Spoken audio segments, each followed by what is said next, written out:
আজি মুহূৰ্তত মোৰ সৈতে উপস্থিত থকা বিজেপি অসম প্ৰদেশৰ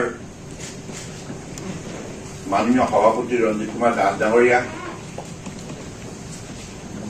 নেডাৰ আহ্বায়ক সতীৰ্থ মন্ত্ৰী ডক্টৰ হিমন্ত বিশ্ব শৰ্মা ডাঙৰীয়া, ৰাষ্ট্ৰীয় সমিতিৰ অন্যতম সাধাৰণ সম্পাদক সাংসদ দিলীপ শইকীয়া ডাঙৰীয়া, আমাৰ UPPৰ মাননীয় অধ্যক্ষ প্ৰমোদ বড়ো ডাঙৰীয়া, GSPৰ মাননীয় অধ্যক্ষ তথা সাংসদ নৱ শৰণীয়া ডাঙৰীয়া, লগতে আজি এই মুহূৰ্তত মোৰ সৈতে উপস্থিত থকা অসম চৰকাৰৰ মাননীয় মোৰ সতীৰ্থ মন্ত্ৰীসকল, সাংসদসকল, বিধায়কসকল আৰু সদ্য সমাপ্ত BTC নিৰ্বাচনত নিৰ্বাচিত UPPৰ বিজেপি আৰু GSPৰ প্ৰতিনিধিসকল,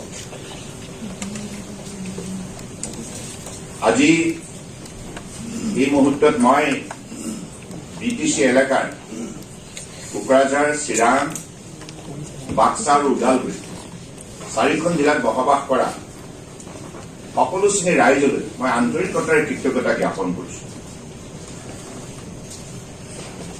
সকলো শ্ৰেণীৰ ৰাইজে এইবাৰ BTC নিৰ্বাচনটো শান্তিপূৰ্ণভাৱে হোৱাত যি আন্তৰিকতাৰে সহযোগিতা আগবঢ়ালে তাৰ বাবে মই BTC এলেকাৰ প্ৰতিগৰাকী ব্যক্তিৰ শ্ৰীচৰণত মোৰ গভীৰ কৃতজ্ঞতা আৰু শ্ৰদ্ধা জ্ঞাপন কৰিছো। আৰু এইবাৰ BTC অঞ্চলৰ ৰাইজে এইটো প্ৰমাণ কৰিলে সকলোৱে শান্তি বিচাৰে, সমন্বয় বিচাৰে।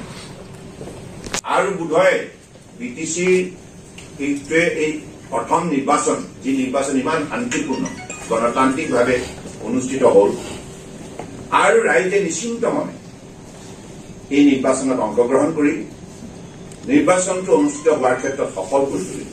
গতিকে ৰাইজে হৈছে কৃতজ্ঞতাৰ পাত্ৰ। গতিকে মই পুনৰবাৰ BTC অঞ্চলৰ সকলো জাতি, জনগোষ্ঠী, ভাষা-ভাষী, ধৰ্মাৱলম্বী লোকক শ্ৰদ্ধাৰে কৃতজ্ঞতা জ্ঞাপন কৰিছো।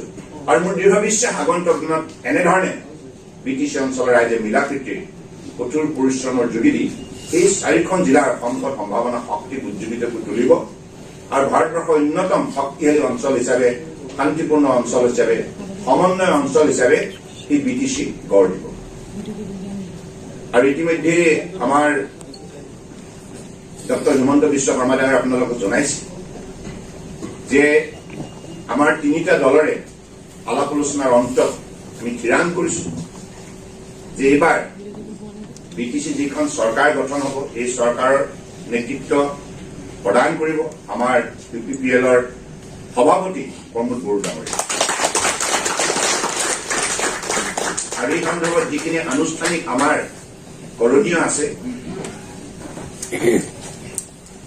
মাননীয় ৰাজ্যপাল ডাঙৰীয়াৰ ওচৰত আমাৰ বিতং প্ৰতিবেদন দাখিল কৰা নিৰ্বাচিত প্ৰতিনিধিসকলৰ নামেৰে এই সকলোবিলাক আমাৰ তৰফৰ পৰা অতি শীঘ্ৰে পদক্ষেপ লোৱা হ'ব।